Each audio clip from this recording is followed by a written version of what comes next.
So, nasa chapter 14 na po tayo, pero katugtong po na ito nung Matthew chapter 13, simula sa verse 53. Kasi yung Matthew 13 verse 1 hanggang 52, ito po yung ikatlong discourse na tinatawag na parables of the kingdom. And then from verse 53 ng Matthew chapter 13, ito ulit yung susunod na narrative. Kaya puro narrative yan hanggang chapter 17 kung hindi ako magkamali. Kasi chapter 18, another discourse na naman iyon. So, ang unang titingnan natin ay yung yung Matthew chapter 13, 53 hanggang 58. Pero ang mga titingnan po natin dito ay una,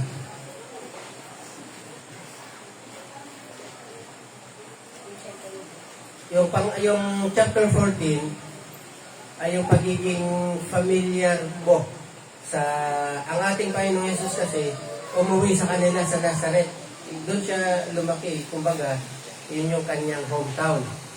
Pero dahil sa kilala siya doon, hindi siya pinaniwalaan.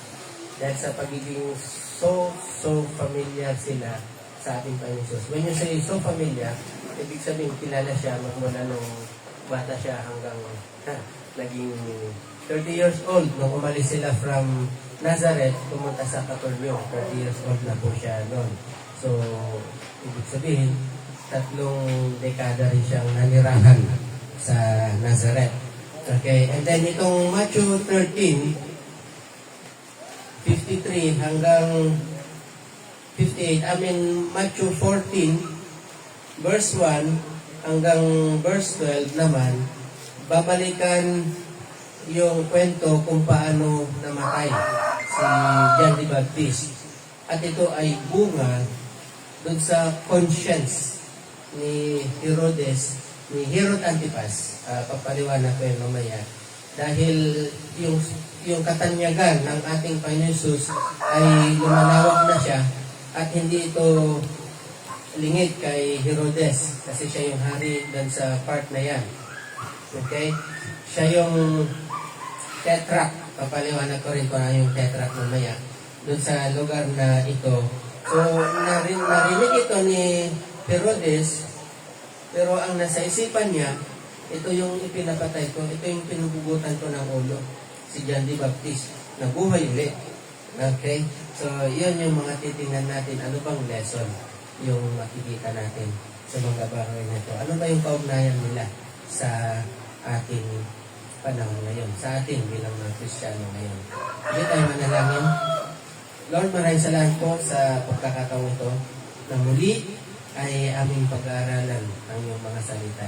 Salamat na sa gabay mo, sa tulong mo ay unti-unti naming napag-aaralan mula sa chapter 1, verse 1 at ngayon ay nandito na po kami sa chapter 14. Salamat sa mga insights, salamat sa mga applications na pinapakita mo po sa amin. Dalangin namin, Ama, na anuman yung makita namin sa umagang ito, anuman yung mapag-aralan namin sa umagang ito, naway po ito ay mai-apply po namin sa aming buhay bilang mga anak mo, bilang mga kasama sa iyong kaharian. Ito po ay dalangin in Jesus' name. Amen. Okay, so basahin ko ulit po yung 53 ng Matthew chapter 13. Nang matapos na ni Jesus ang mga talinghagang ito, iniwan niya ang buhok na iyon, dumating siya sa sarili niyang bayan at kanyang tinuruan sila sa kanilang sinagoga. Ano pat sila'y namangha at nagsabi, saan kumuha ang taong ito ng ganitong karunungan at ng ganitong mga gawang makapangyarihan? Hindi ba itong anak ng karpintero? Hindi ba ang kanyang ina ay tinatawag na Maria? At ang kanyang mga kapatid ay sina Santiago, Jose, Simon, at Judas. Hindi ba kasama natin ang lahat ng kanyang mga kapatid na babae? saan kinuha ng taong ito ang lahat ng mga bagay na ito. At natisod. Okay? Tingnan nyo yung word na, verse 57. At natisod sila sa kanya, ngunit sinabi sa kanila ni Jesus, ang isang propeta ay di nawawalan ng karangalan. Okay? Ang isang propeta ay hindi nawawalan ng karangalan, maliban sa kanyang sariling bayan at sambahayan. At hindi siya gumawa roon ng maraming gawang makapangyarihan dahil sa kawalan nila ng pananampalataya. Okay? So, iniwan niya ang book na yon, meaning kung saan siya naroon at the moment. Abang pagkatapos niyang sabihin yung parables of the kingdom sa Capernaum, so umalis siya doon at umuwi sa kanila sa Nazareth. Kasi yun yung bayan na kanyang, hindi naman yun yung kanyang bayang sinilangan, kanyang kinalakihan. Kasi saan ba siya isinilang kasi? Mindanao? Sa Bethlehem. Okay, at yun ang Bethlehem ay nasa Judea. Okay, nasa southern part ng Israel. Okay, so kung baga sa atin ay ito yung Mindanao. And then ang Galilee ay nasa northern part ng Israel. Kung baga sa atin ay Luzon. Ano yung nasa gitna? Ha? Visayas? Sa Pilipinas, Visayas talaga. Pero ang nasa gitna nun ay yung Samaria. Kaya Judea, Samaria, and then Galilea sa parting north. So ang Nazareth ay nasa Galilea. Ang Capernaum ay nasa Galilea at doon lumaki ang Panginoong Hesus. Pagkatapos na sila ay tumakas, kung maalala nyo si Herod the Great, no? Pinapatay niya yung mga bata 2 years old pababa. Ang Panginoon Hesus, o ang mga magulang ng Panginoon Hesus, si Joseph at si Mary, itinakas siya papunta sa Egypt kasi baby pa lang siya noon. Okay, baby pa siya. At nung pagkatapos noon, bumalik sila sa Bethlehem at ang naghari naman doon si Archelaus. Anak din siya ni Herod the Great. So ang ginawa niya, kasi kung paano ruthless, ka-ruthless si Herod the Great, ganun din ang kanyang mga anak, si Archelaus. Kaya tumakas din sila at pumunta sa Nazareth at doon sila nanirahan hanggang sa maging 30 years old ang Panginoong Hesus. And from Nazareth ay nag-base na yung kanyang ministry sa Capernaum. Ang Nazareth ay isang maliit lang na lugar, ang maliit lang na bayan, at secluded siya. Parang Santo Niño. Malayo siya sa highway na gano'n. Okay. So dahil sa maliit lamang ito, magkakakilala yung mga nandun. Nakita mo, sino ba yung hindi nakakakilala dito sa atin? Yung mga taga KKK. Sinong walang kakilala doon? O diba, magkasalubong kayo dyan. Sa KKK ka, diba? Gano'n. Kaya alam mo, pag may dumating na bago dito sa ating baryo, di ba? Saan pa kasi? Alam mo kasi magkakakilanlan tayong lahat. Ang katotohanan, halos magkakamag-anak na. Sabi nga sa Kapampangan ano kasi yun, tahid-tahid ba yun? Tahid-tahid ba? No, dugtong-dugtong. Yun, napangasahan niya ito, sikla, napangasahan niya. Ang ganun. Puro magkakadugo. Kung hindi man magkakatugo, magkukumpare. Kaya pag nag-usap, pare, pati sikat, pare. Hindi nakamatag, pare. Okay, kasi nga, magkakakilala. Masyado ng pamilyar na ang isa't isa. Okay? Pamilyar na ang bawat isa. Yun po ang senaryo po dito. So, umuwi ang Panginoon Hesus doon sa lugar na yon at tuwing Sabat, mapapansin nyo, ang Panginoon Hesus ay nagturo sa kanila sa sinagoga. Tuwing ang sinagoga ay para siyang satellite ng temple. Kasi hindi pwedeng sa Israel, hindi pwedeng magkaroon ng maraming templo ng Panginoon. Isa lang ang templo at yun yung nasa Jerusalem. So paano yung mga malalayo sa Jerusalem? nagtayo sila ng mga tinatawag na sinagoga at doon sila nagagather tuwing araw ng Sabat, sa Sabado. At doon sila nagkatipon. At yung ruler of the synagogue, kuminsan siya ay nag-iimbita ng mga kalalakihan na magturo sa kanila. So magturo meaning, babasa siya ng portion ng scripture. Scroll kasi hindi katulad sa atin na binubukla ng gano'n. So babasa siya ng portion ng scroll, iniikot-ikot nila eh. Tapos, pwede niya itong ipaliwanag. So gano'n ang ginawa ng Panginoon Jesus. Nagturo siya doon sa kanilang sinagoga at binasa. Hindi natin alam kung ano yung binasa niya, hindi rin sinabi dito. Pero ang kanilang reaction, yun ang ating titingnan. Yung reaction ng mga taga-Nazaret. Okay? Nung pagkabasa niya, verse 54, okay? Dumating siya sa sarili niyang bayan at kanyang tinuruan sila sa kanilang sinagoga. So meaning, tinuruan, nangaral siya doon kung paano nangaral ang Panginoon Jesus sa iba-ibang bayan. In other words, nagturo siya na kakaiba sa pangangaral at sa pagtuturo ng mga eskriba at ng mga pariseyo. Okay? So, sa kanyang pagtuturong yun, pansinin niyo po, ano po sila, sabi niya, yung mga taga-Nazaret, sila'y namangha, okay? Sila'y namangha, astonish, sa yung original na pagkagamit sa Greek, yung ekklesestai, ibig sabihin na strike sila with panic. Bakit kaya no? Bakit kaya yung ginamit na word? Ulitin ko, ekklesestai. Hindi siya tetelestai, pero katunog pa rin.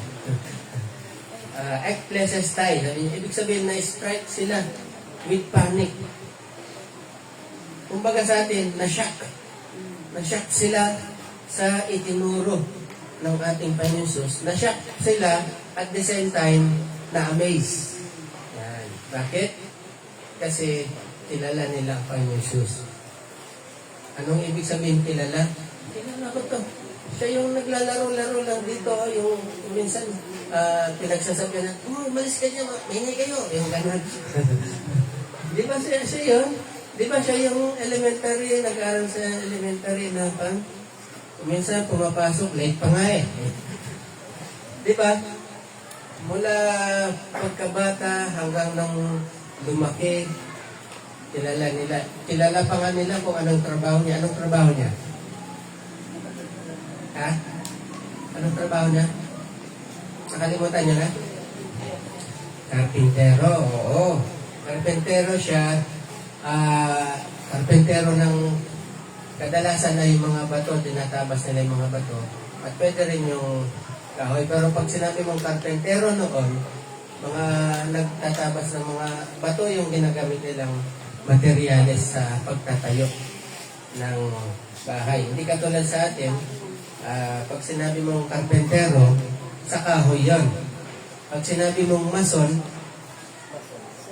sa semento, mga naghahalog. Pero sa panahon ng ating Panginoon, pag sinabi yung karpentero, sila lahat yun. Yung nag-agay sa mga bato at saka sa kahoy. Okay? So, itong sabi nila, hindi ba? Ito yung karpintero.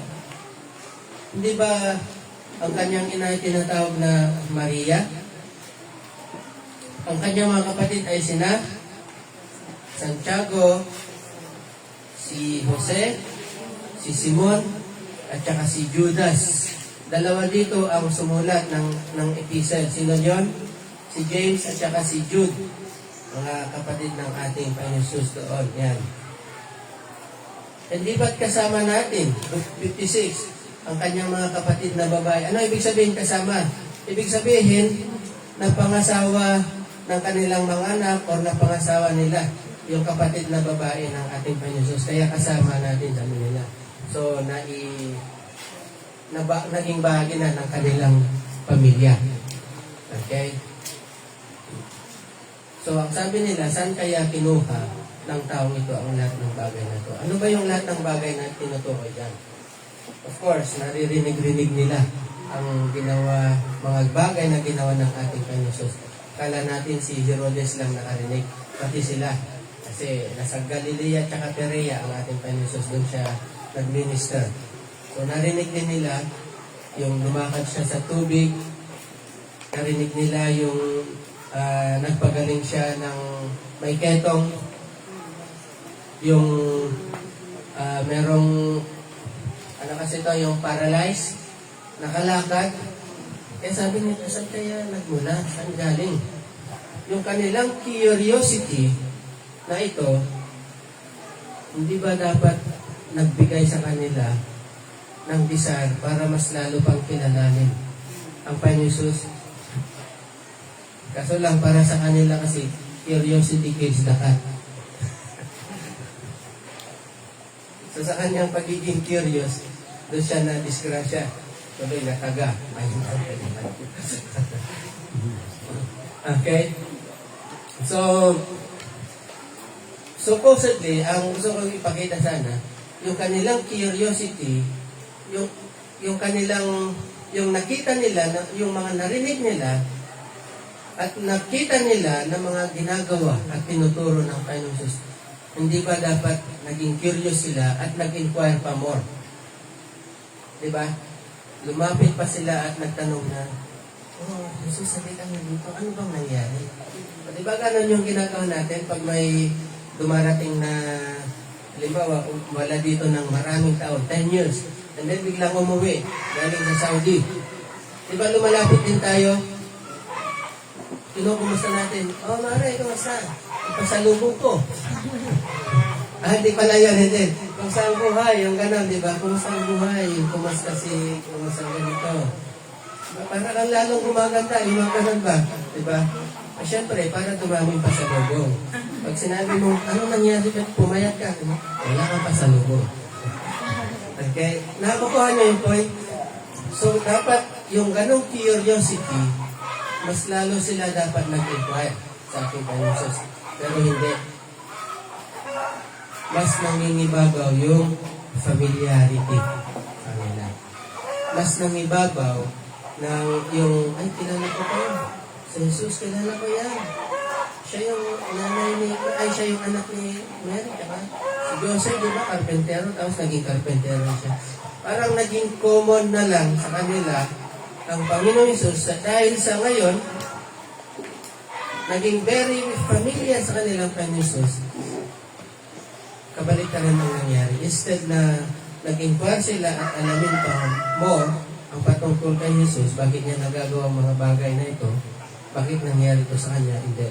Naging katitisuran na siya ngayon. Kaya sa verse 57, ano bang pagkasabi niya? 57, let's baba muna tayo. Okay? Ito pala yung 57. At siya hindi nila pinaniwalaan. Okay? Yung binabasa ko ay ang bagong ang Biblia. Ang sabi dito, sa 57, at natisod sila. At ito nga yung ginamit sa Greek. Ang sabi kasi sa Greek, skandalitso. So, dito rin galing yung word na skandal. Okay? Skandalitso or skandalitsanto. Ano ibig sabihin ng skandalitso? Ito ay cause, parang napatid. Yan yung patid, yung o kaya trap na punta sila sa isang patibong o natisod sila.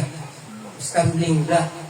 Ang Panginoong Jesus, instead na maging daan siya para makilala nila, makal sila ng buhay na walang hanggan, hindi, na-stumble sila, natumba sila sa pamagitan ng ating Panginoong Jesus. So, i-reject nila sila because of so much or too much familiarity. Okay, ito nga yung sinasabi ni Peter. 1 Peter chapter 2, verse 7 and 8. Sabi dito, kaya nga, sa inyo na sumasampalataya, siya ay mahalaga. So sa atin, na mga mananampalataya, mahalaga si Jesus. Tama po ba? Mahalaga po ba si Jesus sa atin? Okay, ngunit, sa mga hindi sumusunod, ang batong kinakwil ng mga tagapagtayo ang naging pangunahing batong panulok. Sa verse 8, at naging batong ikabubuwal at katitisuran. Naging stumbling block, ibig sabihin. So, natitisod sila sapagkat hindi sila sumunod sa salita, yamang dito rin naman sila itinalaga. Okay, so alam niyo yung chief cornerstone, ulitin ko ulit, no? Yung pagkakarpentero kasi nun, yung pinapatong-patong ng mga bato, yung tinabas na bato. Tapos pag natabas na yung mga bato, merong pinaka-cornerstone, yun ay pang ilalagay yung bato na yun para pang lock. Kasi kung wala yung cornerstone na yun dito, ilalak nilang ganyan. Pag nakatayo na yung bahay at wala yung cornerstone na to, baka lumindol lang ng konti, babagsak yan. Tutumba. Okay?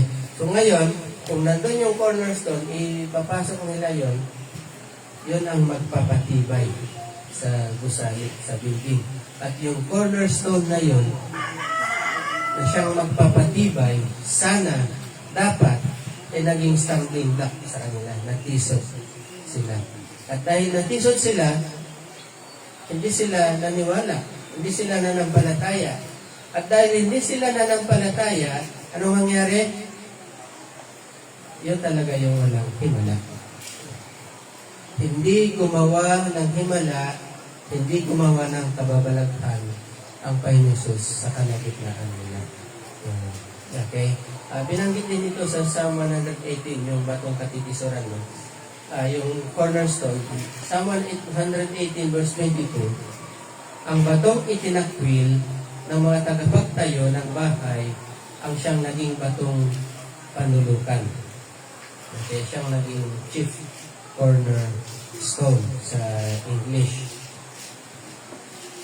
So una, sa ating makukuha ang mga lessons dito, no? Una, yung lubos na pagkakakilala. Okay. Or yung familiarity.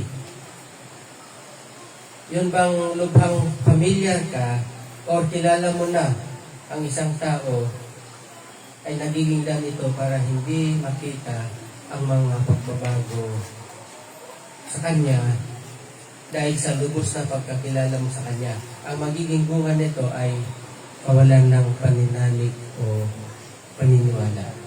Yan. Di ba nangyayari din sa atin to? Na halimbawa, nakita mo, nakita nyo si Victor, di ba? Victor Villapuerte. Na alam nyo naman, yung bata si Victor, makulit to kung ano-anong inaakyat. Makakita ng punong bayabas, aakyatin niya yan. Uubusin niya yung bunga. Okay? Kaya sabi niya, di ba yan si Juan? Yan yung kuha ng mga bunga lang ka natin. Kaya naubos yung papaya. Kasi tuwing may bunga, inaabangan na niya hanggang may hinog. Pag nahinog na, wala na. Di ba siya yun? Tapos ngayon, anong nangyari? Ganyan siya. So, pag nakita mong nagbabago ang isang tao, ang laman ng isipan mo kagad ay yung kung sino siya noon. Kung ano yung pagkakilala mo noon. Ngayon, kung ano yung pagkakilala mo sa kanya noon, yun ang nagiging hadlang, nagiging wall. Para hindi mo makita na, totoo pa lang nagbago na siya. Okay. Pero kinokondina natin. So, katulad sa mga taga-Nazaret, ang Panginoong Hesus na nakikita nila, narinig nilang nagsalita sa sinagoga, ay iba ng Hesus nung nakita nilang lumaki at naging adult sa lugar nila. So sa atin, kung meron ka mang makitang gano'n na isang tao, di ba, isa sa atin? Diba?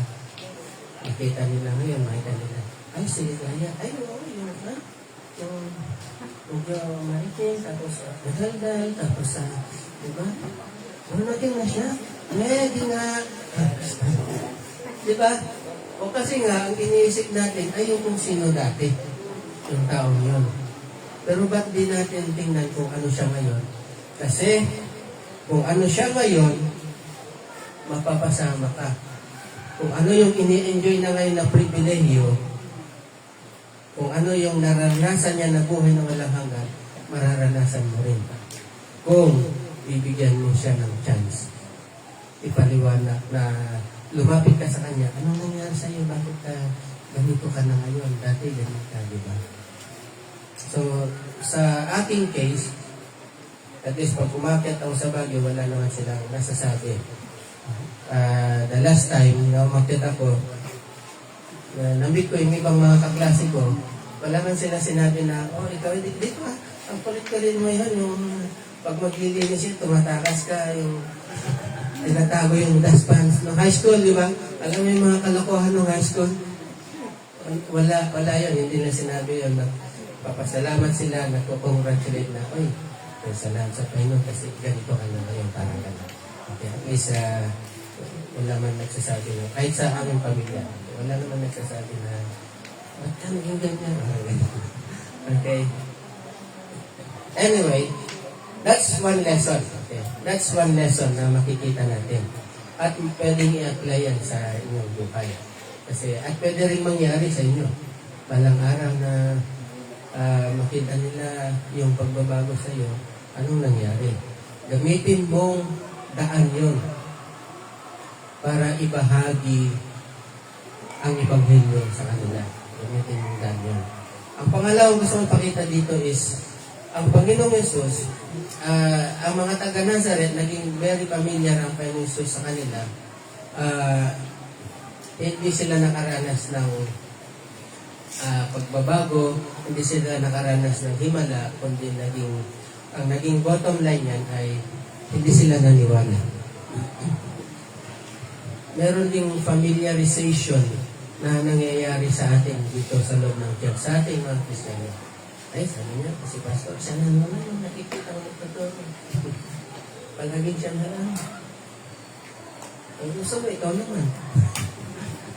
Okay, hindi, ibig ko sabihin, papunta ka sa church, uupo, kakanta, pupunta sa church, mananalangin, pupunta sa church, magbabasa ng Bible, magkakamayan, pagkatapos alis na.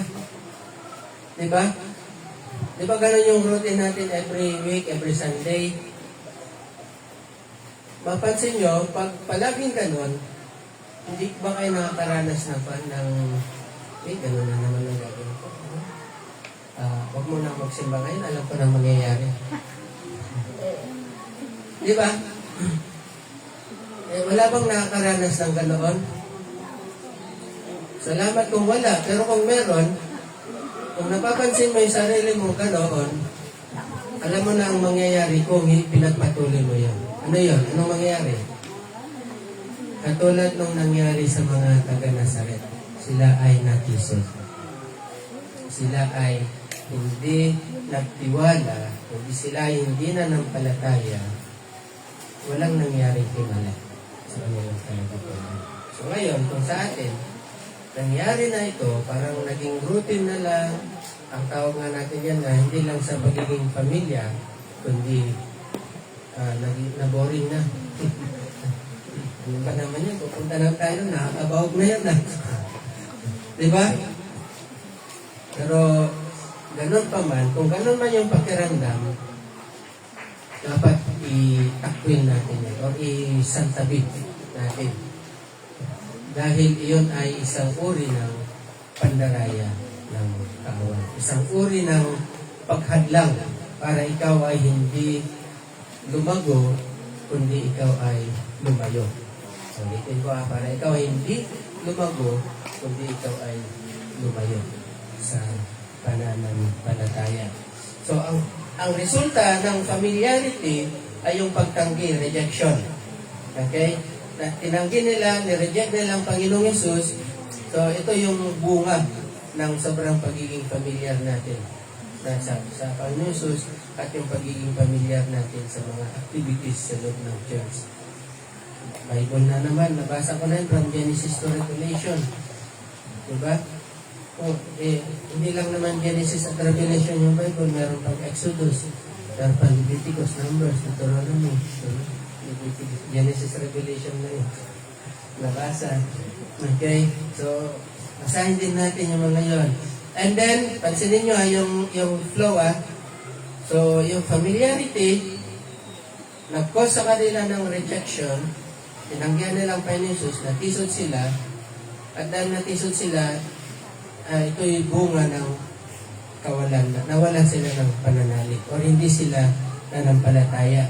Bunga ng pagiging pamilyar at pagtanggi kung sino si Jesus, ito ay nagiging daan naman ito para hindi makagawa ng himala ang Panginoon Jesus sa atin, sa ating buhay. So, pansinin nyo very familiar ka, parang naging routine na, and then ang mangyari ay rejection, pagtanggi, and then later on, hindi ka na nananampalataya, hindi ka na naniniwala. Susunod yan is walang mangyayari o hindi makakagalaw ang Diyos sa iyong buhay. Hindi magkakaroon ng pagbabago sa iyong buhay. Hindi lang pagbabago, hindi magkakaroon ng himala. Ano ba yung greatest, pinakadakilang himala na maranasan ng isang tao sa tingin ninyo? Yung bumangon mula sa patay? Ano ba yung pinaka-greatest na himala? Meron kayong idea?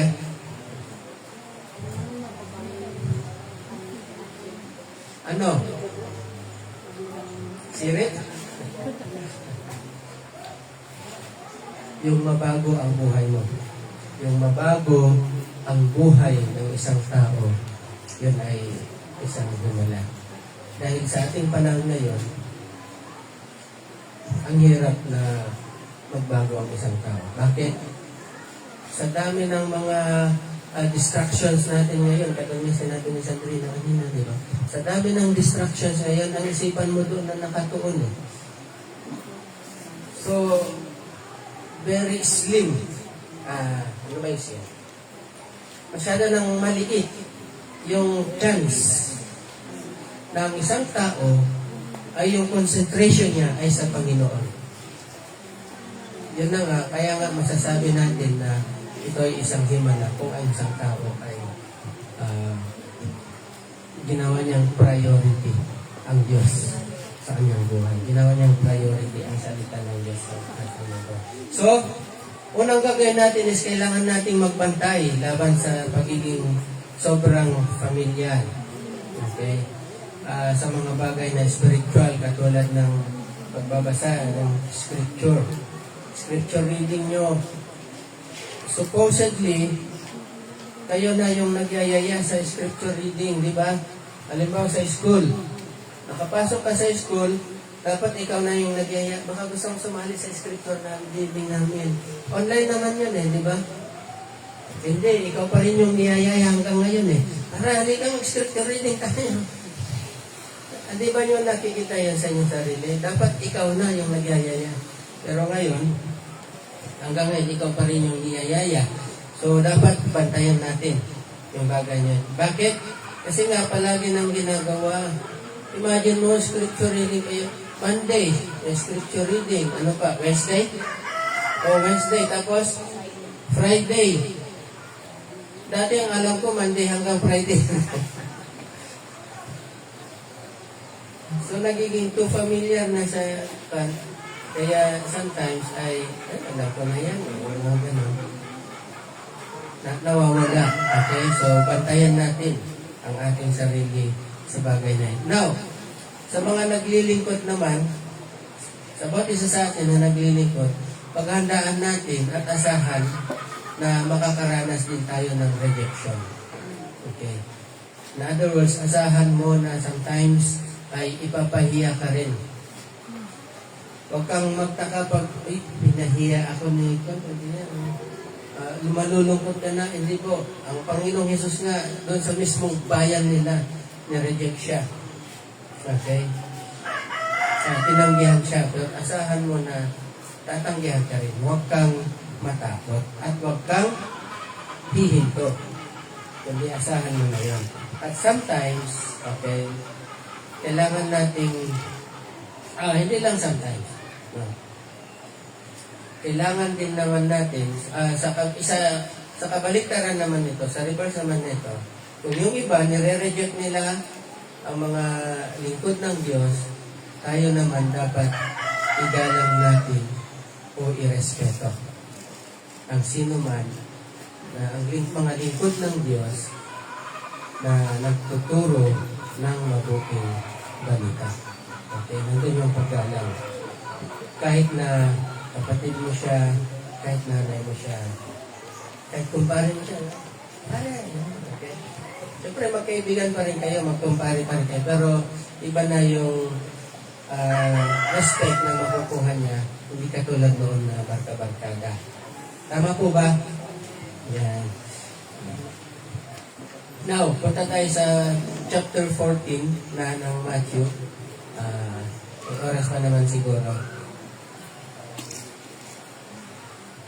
Pagkamatay ni yung mga nangyari nung sa pagkamatay ni John the Baptist. Yun yung ating titingnan. Ang panahon niyon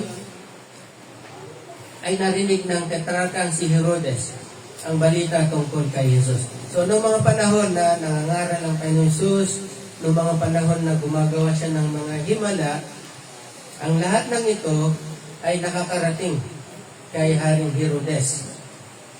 Okay? Tetrarka ang tawag sa kanya. Pero dito ang ginamit ay gobernador ng Galilea. At sinabi niya sa kanyang mga lingkod, ito ay si Juan na tagapagbautismo na muling binuhay sa mga patay. Kaya nagagawa niya ang mga kababalaghang ito. Ang tetrarka kasi, tetrarka, no? Tetrarch, galing yan sa word na tetra. Alam niyo yung tetra? Ang kasunod ng tetra ay penta or quinta. Ang pinakauna dyan ay primera, segunda, tercera, tetra or kwarta. Okay? Ibig sabihin ng tetra kasi ay 4, pang-apat. Okay? So pag sinabi mong tetrarch, siya ay gobernador or siya ay namumuno sa ika-4 na bahagi. Ang Judea kasi ay dinivide ng mga Romans nung namatay si Herod the Great. Okay, nang namatay si Herod the Great, para mapanatili ang mga anak niya sa posisyon, dinivide yung Judea, yung area na yon sa 4. Okay, at ibinigay niya sa kanyang mga anak na lalaki at babae kasi si Salome ay nagkaroon din ng namumuno rin siya. So, itong si Herod, ang pangalan nito ay si Herod Antipas. Okay, anak yan ni Herod the Great. Siya yung gobernador dito sa Galilea at Perea. Yun yung hawak niya. Okay, Galilea at Perea. Sa scripture, ang tawag nila dyan ay tetrarch, sa atin, gobernador. Okay, so nalaman niya ng mga pagtuturo, narinig niya ang mga himala na ginagawa ni Jesus. Dito, mapapansin natin na yung mga ginagawa ng Panginoon Jesus ay naikakalat, nakakarating sa malalayong lugar, hindi lang doon sa Capernaum, hindi lang doon sa Bethsaida. Okay, yung mga lugar na yon na pinupuntahan niya, kundi nakakarating sa buong Galilea at Perea at nalaman yun ni Herod the Great. Okay, si Herodes or si Herod Antipas ay meron siyang kapatid. Half-brother niya kasi kapatid niya ito sa nanay. At si Herod the Great kasi ay iba't iba rin yung asawa niya. Kaya ngayon si Antipas at saka si Herod Philip o tinatawag siyang Philip I ay anak din ni Herod pero sa ibang asawa niya. Okay? And now, ang sabi ni Herod Antipas sa kanyang mga alagad, nung narinig niya yung mga ginagawa ng ating Panginoon Jesus. Yung nagpapagaling, mga bulag nakakakita, yung paralisado, nakakalakad. Ang sabi niya, dali. Si John the Baptist yung pinugutan ko ng ulo. Okay. Bigla ngayon na pumasok sa kanya yung si John the Baptist. Ibig sabihin, nagkaroon siya ng yung ano kasi tawag dito, na konsensya siya. Okay? At tama ba yung term na yun? Na konsensya siya, naisip niya, ay, kasi pinapatay ko, parang gano'n. Ngayon, nabuha siya muli. Okay? So, nakonsensya siya, at ang kausap niya dito, of course, yung kanyang mga lingkod, yung kanyang mga advisor. Yung mga bilang hari kasi, gobernador, may mga advisor din siya. May mga iba't ibang advisor yan. So, yun ang kanyang mga kausap. Yung kanyang inner circle.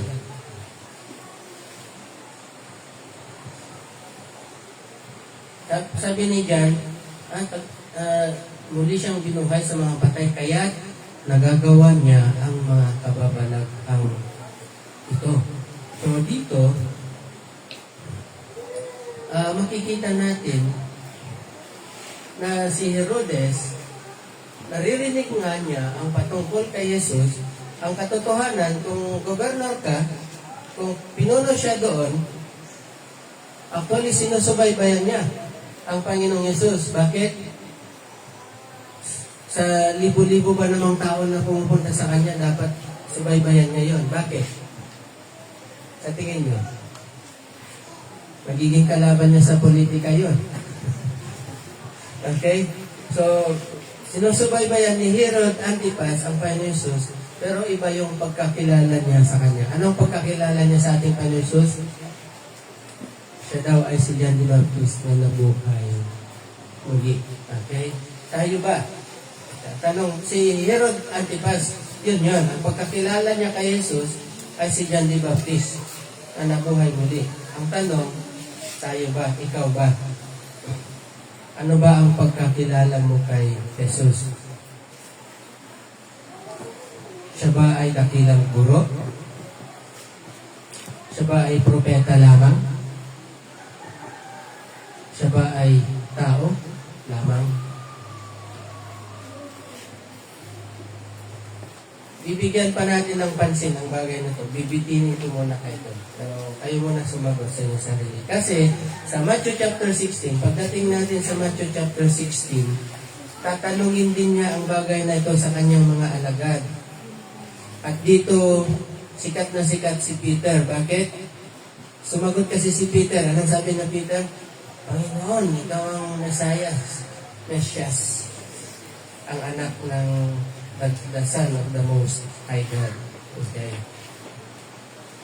So, pagdating natin sa Matthew chapter 16, bibigyan ng atin ng pansin yan. So, gusto ko rin pakita dito na si Herodes, interesado siya kay Jesus. Kaya ngayon, sinusubaybayan niya ang ating kay Jesus. Pero, hindi dahil sa gusto niyang makilala ang Panginoon Jesus bilang Messiah. Okay.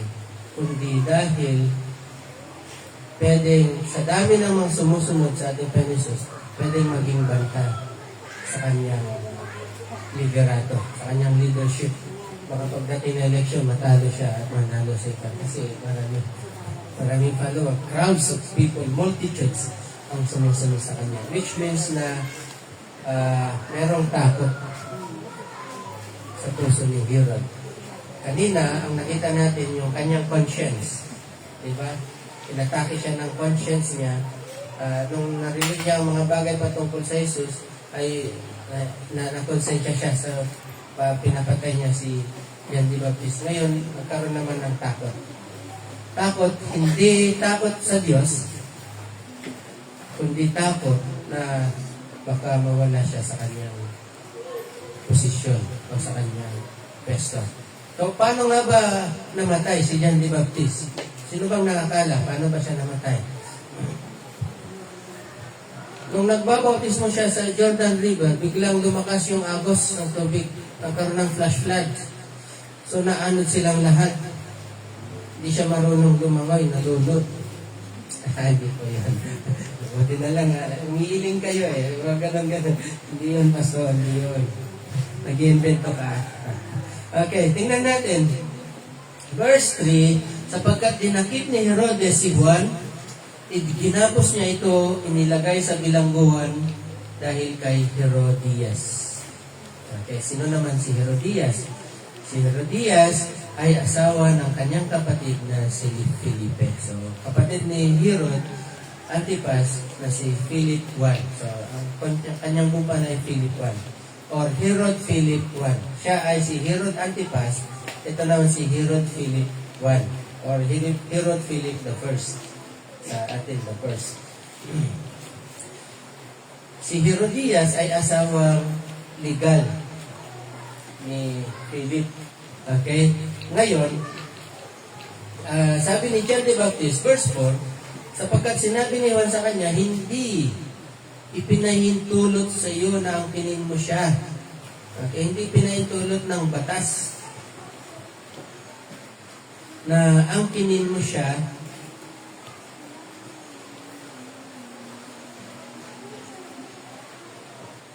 So, in other words, si John the Baptist, nire-rebuke. Tama ba yung rebuke? Sinasabi niya in his face, okay?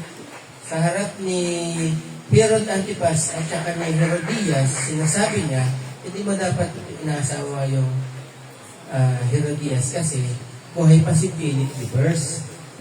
Buhay pa si Philip the First, tapos inaasawa mo siya, kasalanan yan. Kaya ba natin gawin yun? Sa isang mayor? Baka nga, kahit na barangay captain, baka hindi tayo magsasalita na, oy, masama yung ginagawa mo yan. Hindi ba?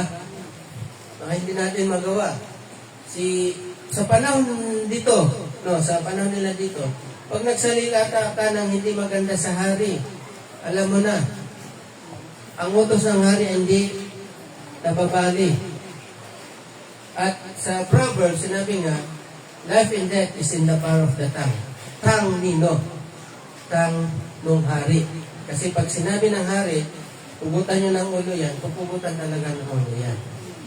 Pero hindi alintana ni John the Baptist yun. Tumayo siya kung ano yung tama.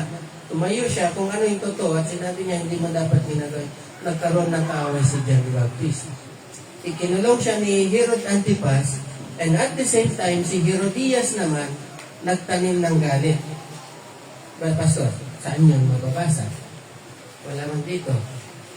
Mark chapter 6. Kung may time kayo, basahin nyo yun. Mark chapter 6, verse 14 hanggang 29, mababasa natin doon na nagtanim ng galit si Herodias kay nagkimkim. Diba?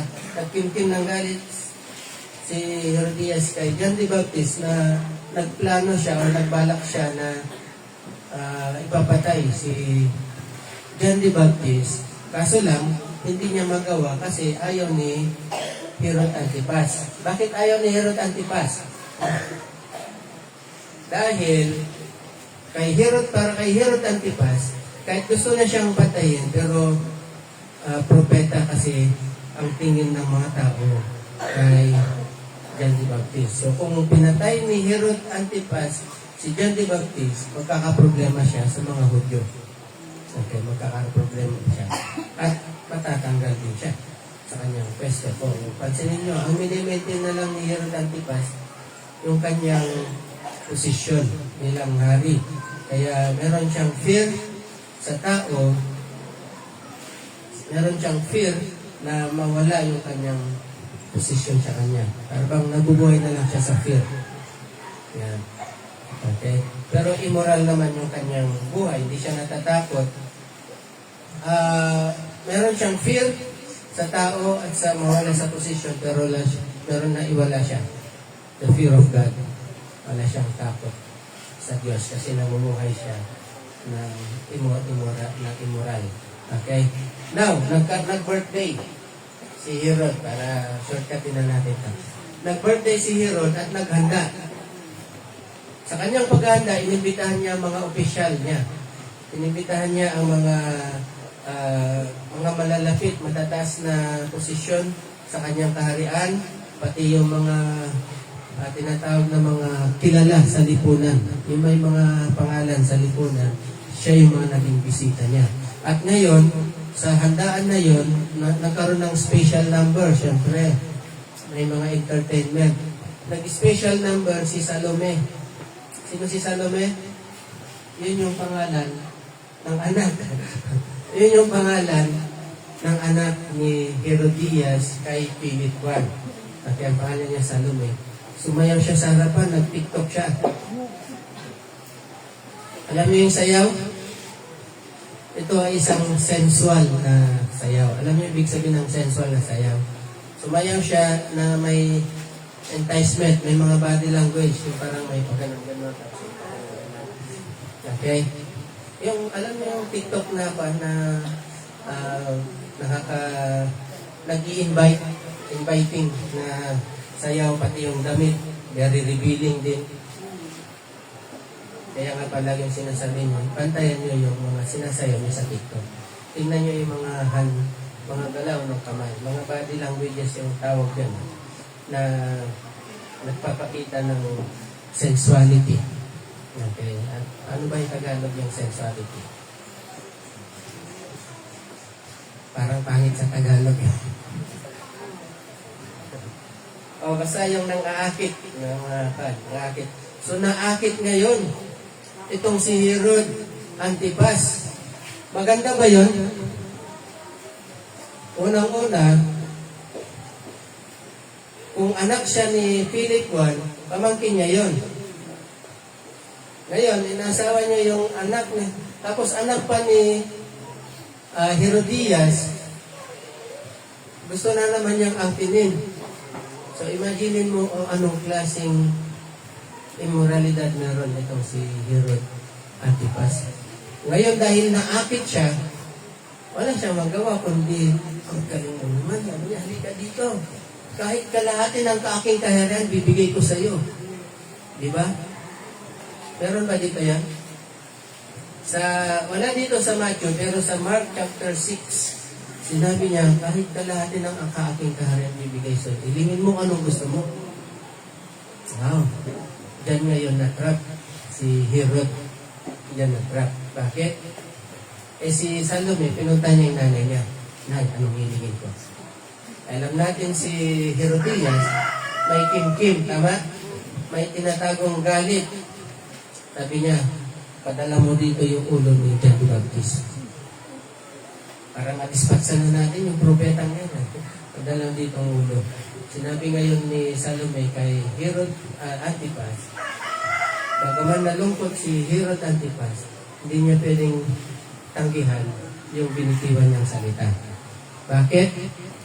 Kasi nandun lahat ng mga opisyal niya, nandun lahat ang pati mga opisyal sa militar, opisyal sa politika, pati mga kilalang tao, mga prominent na tao, bisita niya, narinig nilang lahat yung lumabas sa bibig ni Herod, na ano man yung hiling mo, ibibigay ko. Narinig nila. So pag si Herod nag-back out, masisira yung kanyang reputasyon. Masisira ang kanyang pagiging palabrado niya. Hindi ka pala dapat maging hari. Kasi nag-back out ka sa iyong salita. So wala siyang magawa, kundi nagboto siya. Sige, punta niyo sa Milanggo si John the Baptist. Pugutan niyo ang ulo. May mapapalabas si Herodias doon. Herodias, yung babae. May mapapalabas siya. Nung dinalaba yung ulo ni John the Baptist na nasa bandihado. May napalaba siya? O nasatisfy lang kung ano yung hatred niya, na kwan lang siya, na kumbaga pasno. Ano ba sa Tagalog yung pasno? May pasno yun. Yung naibsan, yun. Okay, tama. Yung naibsan, yung kanyang kinikimkim. How many years kaya niya kinikimkim yun?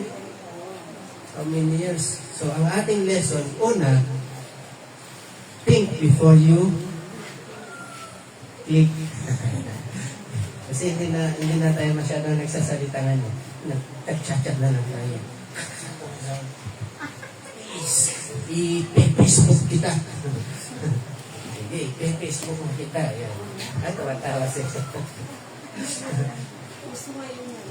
So ngayon yun, i-Facebook kita. Pero, make sure to think before you click. Bago mo i-click yung mouse, bago mo i-press yung enter. Or, before lumabas sa bibig mo, pag-isipan mo muna kung ano ang epekto nito, ano magiging resulta nito pagkatapos mo sabihin ito. Baka pagka-click mo, virus wala, pumasok sa'yo, isira. Sabihin mo na, happy yung account ko. Okay, yung pala kung ano ang kiniklik, diba? Okay, so, ulitin ko, ano yung unang lesson natin? Think before you click. Pag-isipan mo muna bago mo sabihin. Kung ito ay maganda, edi sabihin mo. Kung ito ay sabi-sabi lang, yung walang basihan, yung naririnig mo lang, nausapan sa ato, dumaan kang ganun, ang naabutan mo lang yung pinag-usapan, sipan, alam mo yung ganito. Tapos, hindi mo narinig yung unang usapan. Yun lang portion na yun, pag-uwi mo, oy, alam niyo ba, sipan, ganito pala. Hindi pala yun yung pinag-usapan, nabanggit lang. So, pag-isipan natin muna bago natin sabihin. Huwag tayong makipag-away sa social media. Ha? Mga kabata. Minsan mapubusog tayo. Hindi lang sa social media. Ano pa yung note na nakalagay doon sa... May nakalagay doon na note. Lintik lang ang walang gantik. Gano'n lang, nakasimpleng... Pero meron na siyang ibig sabihin. Okay? Pangalawa,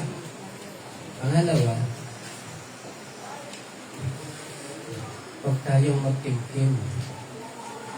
Hindi kim, ha? Magkim-kim. Huwag tayong magkim-kim ng galit. Bakit? Ano ba yung magkim-kim ng galit? Hindi ko sinabing huwag tayong magalit. Iba yung magalit, iba yung magtanim ng galit. Okay?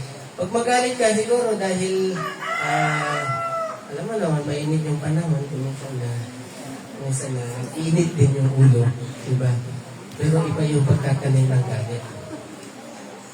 Hindi man lumabas ngayon, halimbawa, may ginawa sa iyo ng kapwa mo, hindi mo man pinansin ngayon, pero nandito sa puso mo, malang araw, sige. Nandyan yan palagi, hindi nawawala. Darating yung time, lalabas yan. Kaya makita mo sa mga balita, yung nag-inuman, biglang nagsaksakan. Hindi po yun lang yung time na may galit yung dalawang yan. May galit pa noon pa yan, itinanim sa puso. Si Herodias, itinanim, kinimkim niya yung galit niya yun. Ngayon, lumabas. At naging kamatayan. Yun ang ginsanhin ng kamatayan niya. Yan, yung Baptist. So, at isa pang gusto kong i-point out din dito ay yung verse 12 na dumating yung mga alagad ni Juan, kinuha ang kanyang bangkay. Makita natin yung loyalty ng mga disciples ni John, ni Baptist. Imagine mo, ikinulong na siya, nandyan pa rin yung mga disciples. Ngayon, pinugutan siya ng ulo, lumapit sila kay, of course, magpapalang sila kay Herod. Hindi ba delikado yon? Disciple pala kayo ni John the Baptist. Teka, halinga kayo dito. Delikado po yun, pero hindi nila alintana yun. Pinuntahan pala nila, hiningin nila yung katawan ni John the Baptist. At binigyan siya ng, yung ilibing siya ng maayos, respectful na, proper na burial yun. Ano yung hindi proper? Yung hayaan na lang nababulok siya yung katawan niya dyan. Yun ay isang kahiya-hiyang kamatayan. Okay. Of course, hindi lang yung katawan yung kinuha. Kasi anong gagawin doon sa ulo? Diba? Hindi man binanggit dito, alam natin kinuha ninyo. So, dapat nandun din yung loyalty. Kung ikaw ay disciple, pag sinabi mong alagad ako ni Jesus, then dapat ang loyalty mo nasa ating Panginoon Jesus. Tama po ba?